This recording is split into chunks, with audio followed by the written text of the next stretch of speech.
Yo, K-Pace Guy here. Sometimes I get hungry, so I have to have some zebra cakes. Check these out. These are new.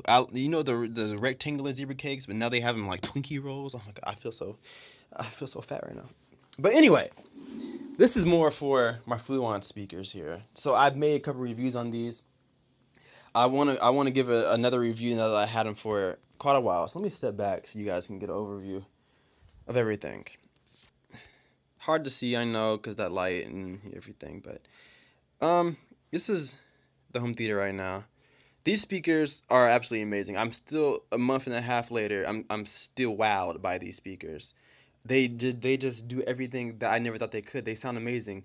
The bass on there is so amazing to me. That's probably the biggest thing you're gonna notice when you get these is the bass. They wipe out a need for a subwoofer.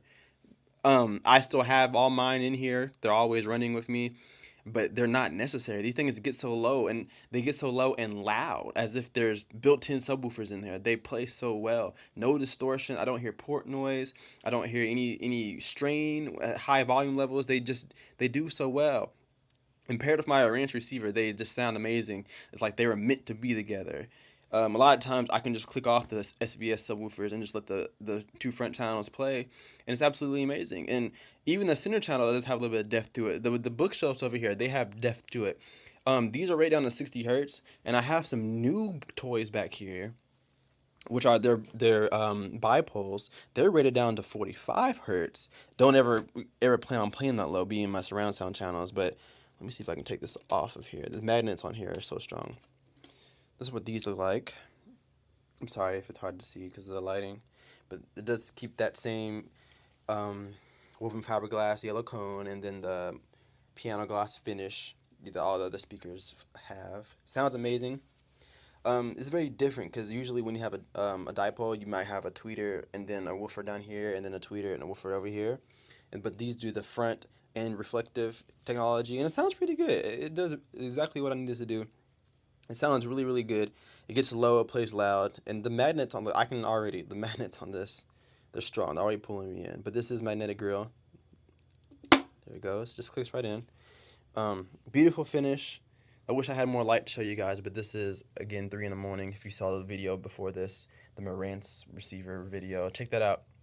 I got some foam panels. I added some more of these 24 by 24 foam panels to get the rest of the reflection issues. And then I added some bass straps in the corners. Added 5 on the left and the right side. And then, of course, you saw the one back there and the other one back there. I would love to fill up that whole wall, but being as wide as they are and then the door, it's a pretty big issue. So I'm stuck with what I can work with. But it's not dead in here. There still is enough liveliness, so you're not like trapped in a anechoic chamber or something. But I do recommend you guys getting bass traps. They have increased the bass where it was a problem, which was actually in my listening position, and then it has tamed it where it was too much back in the back of the room and sometimes here in the corners. It kind of eliminates me having my subwoofers in the corner because I know there's a boundary gain composition issue, but those kind of wipe that away from me, which is good 'cause I don't have anywhere else to put it.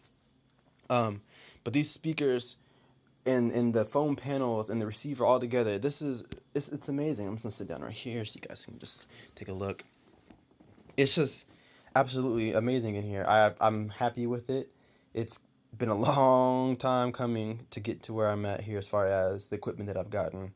You can see a lot of my other videos where I was just piecing different components together and trying to get the best I could.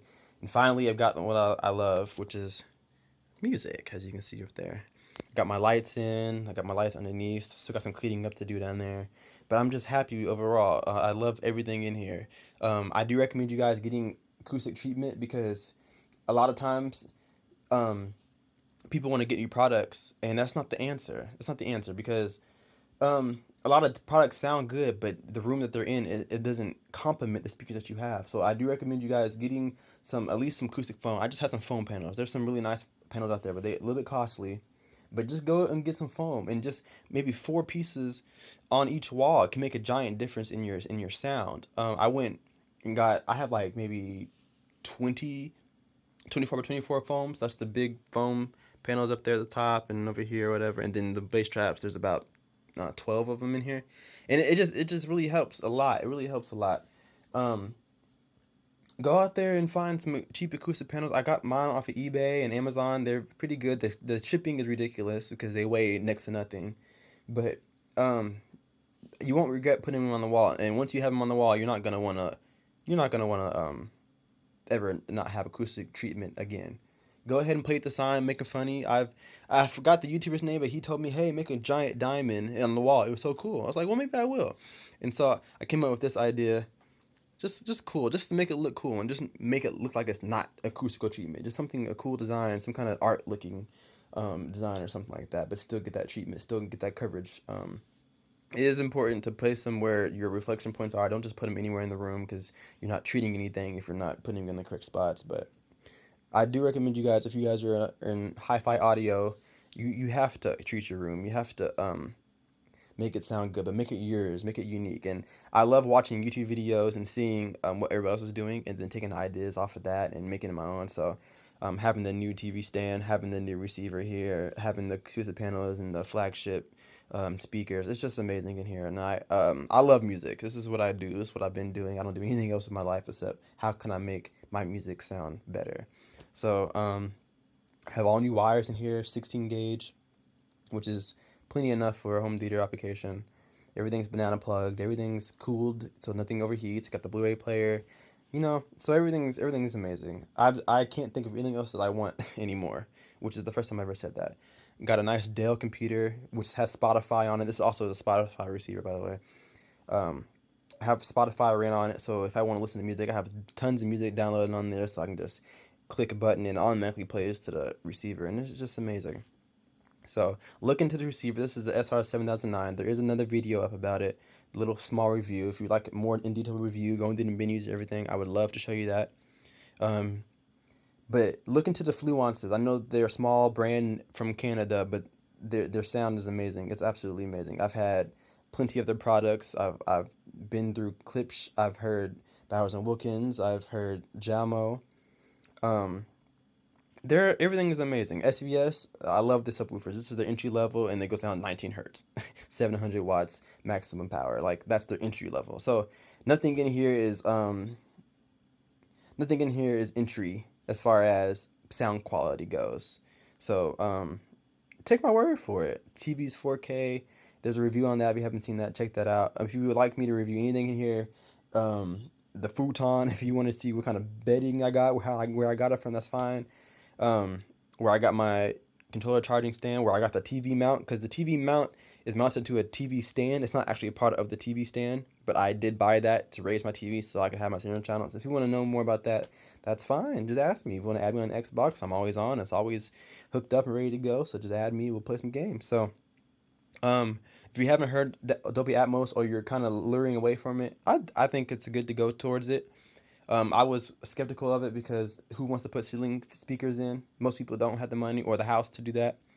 Some people buy the one for you place on top of your left and right channels. There's also some you can put on your side channels or your back channels, and they reflect to the ceiling and back to your listening position. If you can avoid doing that, I would. I've avoided it and just put them as close to the ceiling as possible and have my calibration calibrated for me. And it sounds amazing in here. You wouldn't know that they're not in the ceiling if you didn't see them. So definitely play with your options. You can get pretty good sound in alternate places. So leave some comments, like it, subscribe, tell your friends about it. It does help the channel. I do love making videos for you guys. It's become something that I call a hobby now. So please like, subscribe, comment, let me know what you think, what I could fix.